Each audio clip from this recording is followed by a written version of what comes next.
لیکن اس وقت میرا اور آپ کا مسئلہ انفرادی نہیں ہے، اجتماعی ہے۔ کیا حالات ہیں ہم سن چکے، سمجھ چکے، قرآن حکیم کی آیات کی روشنی میں اس کی وجوہات بھی آ چکی، وہی کرتوت، وہی گناہ، حل اس کا بھی وہی توبہ۔ مصائب کیوں آتے ہیں؟ گناہوں کی وجہ سے۔ تو توبہ بھی اجتماعی طور پر درکار ہے، کیونکہ مصائب اس وقت اجتماعی ہیں۔ قرآن نے کہا سورہ نور آیت نمبر 31 میں، توبوا الی اللہ جمیعا ایھا المؤمنون لعلکم تفلحون، اے ایمان والو سب مل کر توبہ کرو اللہ کے حضور تاکہ تمہیں فلاح یعنی کامیابی مل سکے۔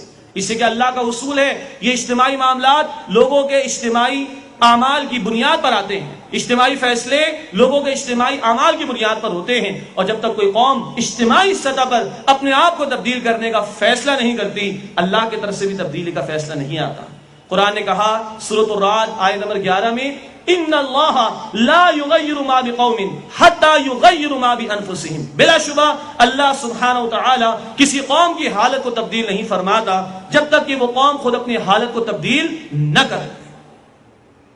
ہمارے جرائم ہمارے سامنے، ہم محمد کریم صلی اللہ علیہ وسلم کے امتی، جن کی ختم نبوت کے بعد اللہ کے دین کی ذمہ داری ہمارے کاندھوں پر صرف مسلمانوں نے پاکستان ہونے کی بنیاد پر نہیں، بلکہ نبی کریم صلی اللہ علیہ وسلم کے امتی ہونے کی بنیاد پر دین کے غلبے کی جد و جہد ہماری ضرورت ہے، ہماری ذمہ داری ہے۔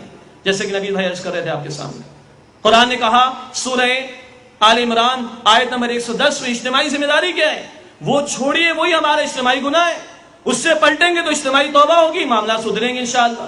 وہ اجتماعی ذمہ داری، کنتم خیر امۃ اخرجت للناس تأمرون بالمعروف وتنہون عن المنکر، تم بہترین امت ہو جن انسانوں کے لیے پیدا کیا گیا، تم نیکی کا حکم دو گے اور بدی سے روکو۔ قرآن نے کہا سورہ الشورى آیت نمبر 13 میں، اقیموا الدین ولا تتفرقوا فیہ، دین کو قائم کرو، نافذ کرو، اس بارے میں کسی تفرقے میں نہ پڑ جاؤ۔ یہ تھی ہماری اجتماعی ذمہ داری۔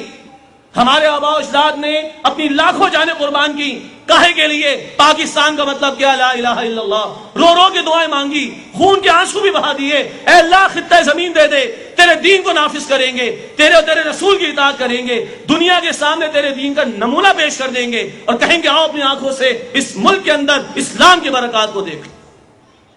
کہاں ہے وہ دین؟ اے خاص آئے خاصان رسول وقت دعا، امت میں تیری آگے آج وقت پڑا، وہ دین جو بڑی شان سے نکلا تھا وطن سے، پردیس میں وہ آج غریب الغربا ہے۔ یہ ہے ہمارا جرم، اجتماعی گناہ، اور حل وہی اجتماعی توبہ، اور وہ ہے اس ذمہ داری کو ادا کرنا۔ اس سے کم تر پر اللہ کی طرف سے مدد کا وعدہ نہیں ہے۔ اس اجتماعی توبہ یعنی اجتماعی ذمہ داری کی ادائیگی سے کم تر پر اللہ کی طرف سے مدد کا وعدہ نہیں ہے۔ اللہ نے اپنی مدد کا وعدہ ایمان والوں سے مشروط کیا، کنڈیشنل کیا، اللہ کے دین کی جد و جہد کے ساتھ۔ قرآن نے کہا سورہ محمد صلی اللہ علیہ وسلم آیت نمبر 7 میں، یا ایھا الذین آمنوا ان تنصروا اللہ ینصرکم، اے ایمان والوں اگر تم اللہ کی مدد کرو گے تو اللہ تمہاری مدد فرمائے گا، ویثبت اقدامکم، تمہارے قدموں کو مضبوطی عطا فرما دے گا۔ اللہ کی مدد کیا ہے؟ سورہ صف کی آخری آیت سے اس کی وضاحت ہوتی ہے، پیغمبر کے مشن میں شامل ہونا، یہ اللہ کے دین کی مدد ہے۔ اس سے کہ پیغمبر کا مشن اللہ کے دین کے نفاذ کی جد و جہد ہوتی تھی۔ جب تم یہ کام کرتے ہو تو رب کائنات تمہیں کہتا ہے سورہ صف آیت نمبر 14 میں، کونوا انصار اللہ، اللہ کے مددگار بن جاؤ۔ تم اللہ کی اس کے دین کی مدد کرو گے، اللہ تمہاری مدد فرمائے گا، وَيُثَبِّتْ أَقْدَامَكُمْ، تمہارے قدموں کو مضبوطی عطا فرما دے گا۔ سیاست کا جنازہ نکل چکا، معیشت کا بٹا بیٹھ چکا، معاشرت کے اندر بے حیائی آ چکی ہے، قتل و غارت گری بڑھ چکی ہے، خودکشیوں کی تعداد بڑھ چکی ہے، جان و مال محفوظ نہیں ہے، اور کس بات کا ہمیں انتظار ہے؟ اس سے کم طور پر مدد نہیں آئے گی جب تک کہ یہ قوم اللہ کی طرف اجتماعی توبہ نہ کرے، جیسے کبھی قوم یونس نے کی تھی۔ سورہ یونس آیت 58 میں واحد مثال قرآن میں کہ عذاب کے آثار آ گئے، لیکن پوری قوم اللہ کے سامنے آ کر جھک گئی، اور اللہ سبحانہ و تعالیٰ نے اس قوم کو معاف فرما دیا۔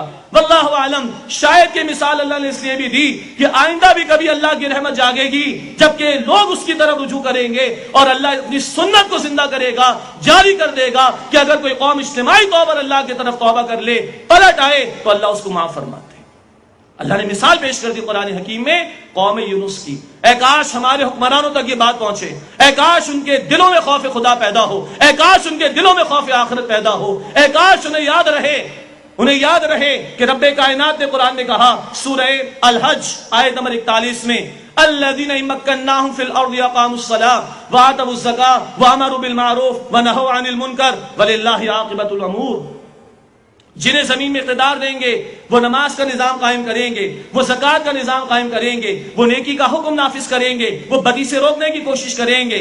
اور سن لینا چاہیے 18 کروڑ عوام کے حکمرانوں کو وَلِلَّهِ عَاقِبَةُ الْأُمُورِ, سارے معاملات لوٹیں گے اللہ کی طرف. اے کاش ان کو سمجھ آ جائے, کوئی دشمنی کا معاملہ نہیں, اے کاش ان کو سمجھ آ جائے, یہ اپنی آخرت کو بھی سنوار لیں اور اس قوم کے اوپر بھی رحم آ جائے. اور اے کاش کہ میرے اور آپ کے دل بھی اس طرح مائل ہو جائیں. ہمارے گھر میں پانی کا گلاس ٹوٹتا ہے, ہمیں غصہ آتا ہے,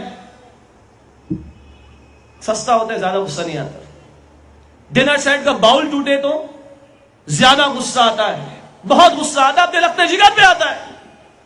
اللہ کا دین پامال, اللہ کا دین مغلوب, اس کے احکامات کا مذاق اڑایا جائے, اس کے احکامات کی دھچیاں بکھیری جائیں, ہمارے ماتھے پر بل بھی آتا ہے کہ نہیں؟ کچھ چہرے کا رنگ بدلتا بھی ہے کہ نہیں؟ کوئی دل میں کڑن ہوتی ہے کہ نہیں؟ کوئی جذبہ بیدار ہوتا ہے کہ نہیں؟ ہم اللہ کو کل کیا جواب دیں؟ ایک گلاس کی قدر و قیمت تمہاری نگاہ میں تھی, میرا دین مغلوب تھا, اس کی تمہاری نگاہوں میں کوئی قدر و قیمت نہیں تھی. کیا جواب دیں گے اللہ کے سامنے؟ ہم اللہ کے رسول کو کیا منہ دکھائیں گے جن کے گھر میں فاقہ ہے اس دین کی جد و جہد کی وجہ سے, جن کے گھر میں 2 مہینے چولہا نہیں جلا اس جد و جہد کی وجہ سے, جن کا خون بہا طائف کی گلیوں میں, جن کا خون بہا احد کے میدان میں, جن کے 259 صحابہ کی جانیں قربان ہوئی اس عظیم جد و جہد کے اندر. کیا ان سے پاکیزہ زندگی کسی کی ہے؟ ان سے بڑا کردار کسی کا ہے؟ ان کی جد و جہد سے بڑھ کر کسی کی جد و جہد ہو سکتی ہے؟ ان کی زندگی کے مشن اور مقصد سے بڑا مشن اور مقصد کسی کا ہو سکتا ہے؟ کیا آج ہمیں اس زندگی سے کوئی نسبت ہے؟ آج اس مقصد سے, ہمارے مقصد زندگی کو کوئی نسبت ہے؟ اس مشن سے, اس جد و جہد سے ہمیں کوئی نسبت ہے؟ کیا ہم کہہ سکتے ہیں ان صلاتی و نسکی و محیای و مماتی للہ رب العالمین, کہ بے شک میری نماز, میری قربانی, میرا جینا, میرا مرنا اللہ کے لیے تمام جہان والوں کا رب ہے؟ کیا ہم یہ کہہ سکتے ہیں؟ اور اگر نہیں تو میرے بھائیوں, میرے بزرگوں, میری بہنوں, ہم اللہ کو کیا جواب دیں؟ تم امتی تھے محمد صلی اللہ علیہ وسلم کے, اتنا عظیم کلام اور دین تمہیں عطا کیا تھا, اس کی ذمہ داری تمہارے کاندھوں پر ڈالی تھی, تمہیں اپنا انصار کہا تھا, میں نے میرا انصار بن جاؤ. ہم کیا جواب دیں؟ یہ ہے پکار جو تنظیم اسلامی نے لگائی, یہ ہے میری رات کی اجتماعی توبہ, یہ ہے اس پوری قوم کی اجتماعی توبہ. اللہ بھی کہتا ہے پھر سورہ آل عمران آیت نمبر 160 میں ان ینصرکم اللہ فلا غالب لکم, اگر اللہ تمہاری مدد فرمائے کوئی تم پر غالب نہیں آ سکتا. وَإِن يَخْذُلْكُمْ فَمَنْ ذَا الَّذِي يَنصُرُكُم مِّن بَعْدِهِ, اور اگر اللہ اپنی مدد کا ہاتھ تم پر سے ہٹا لے تو بتاؤ اس کے بعد کون ہے جو تمہاری مدد کرے گا؟ کون مدد کرے گا تمہاری؟ اس کی مدد مشروط ہے اس کے دین کی جد و جہد کے ساتھ. یہ کر لو, اس کی مدد تمہارے شامل حال, اور اس کی مدد تمہارے شامل حال, کوئی تمہارا کچھ بگاڑ نہیں سکتا. امریکہ کیا پوری دنیا مل کر تمہارا کچھ بگاڑ نہیں سکتی. لا حول ولا قوت الا باللہ, کل نفع نقصان کا اختیار اللہ کے ہاتھ میں ہے. النافع, کل نفع دینے والا وہ اللہ ہے. اکبر, کل نقصان دینے کا اختیار وہ اللہ کے پاس. لیکن شرط یہ ہے کہ ہم اللہ کی طرف تو ہو جائیں. وہ کہتا ہے مجھ سے مانگو, ادعونی استجب لکم, مجھ سے مانگو میں تمہیں دوں گا. اجیب دعوت الداعی اذا دعان, جب جب پکارنے والا مجھے پکارے گا میں اس کی پکار سنوں گا. فاذکرونی اذکرکم, تم مجھ سے مانگو میں تمہیں عطا کر دوں گا, آ تو جاؤ میری طرف. اللہ تعالیٰ کا کلام بخاری شریف میں حدیث قدسی, میرا بندہ مجھے دل میں یاد کرتا ہے میں بھی اسے دل میں یاد کرتا ہوں. میرا بندہ کسی محفل میں مجھے یاد کرتا ہے میں اس سے بہتر محفل فرشتوں میں یاد کرتا ہوں. میرا بندہ ایک بالشت میری طرف آتا ہے میں ایک ہاتھ بھر اس کی طرف جاتا ہوں. وہ ایک ہاتھ بھر میری طرف آئے میں 2 ہاتھ بھر اس کی طرف جاتا ہوں. وہ چل کر میری طرف آئے میں دوڑ کر اس کی طرف جاتا ہوں. اللہ تو دینے کو تیار ہے. کیا ہم مانگنے کو تیار ہیں؟ کیا ہم پلٹنے کو تیار ہیں؟ اللہ مجھے اور آپ کو اس کی توفیق عطا فرمائے. آج کی نشست کا حاصل یہ ہو کہ ہم لبیک کہہ کر یہاں سے اٹھیں, اپنی زندگی میں تبدیلی لائیں, اپنے گھروں میں تبدیلی لائیں, اور پھر یہ انفرادی تبدیلیاں اس کو اجتماعیت کی شکل دیں.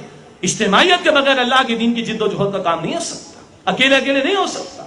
علیکم بالجماع، اللہ کے نبی صلی اللہ علیہ وسلم فرمایا کہ جماعت اختیار کرنا لازم ہے تم پر، وَإِيَّاكُمْ وَالْفُرْقَةَ، اور علیحدہ علیحدہ رہنے سے بچو، اجتماعیت اختیار کرو۔